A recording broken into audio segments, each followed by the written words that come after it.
రమేష్ అనే రైతు ఒక చిన్న గ్రామంలో నివసించేవాడు. అతనికి 1 ఎకరం భూమి మాత్రమే ఉండేది. కాని ఆ భూమిని ఆణిముత్యంలా చూసుకునేవాడు. అతని కుటుంబంలో భార్య లక్ష్మి, 2 పిల్లలు అనీరు, సంగీత.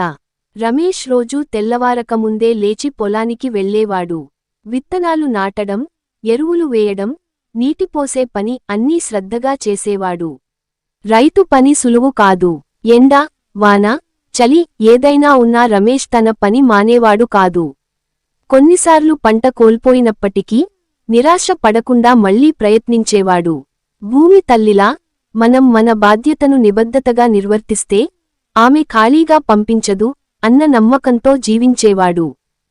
ఒక సంవత్సరం భారీ వర్షాలు రావడం వల్ల రమేష్ పంట మొత్తం నాశనం అయింది. అప్పులు కట్టలేక ఆ కుటుంబం కష్టాల్లో పడిపోయింది. ఆ పరిస్థితుల్లో కూడా రమేష్ పట్టుదల వదలలేదు. గ్రామంలోని ఇతర రైతులతో కలిసి సహకార సంఘం ఏర్పాటు చేసి ప్రభుత్వం నుండి సహాయం పొందేందుకు ప్రయత్నించారు.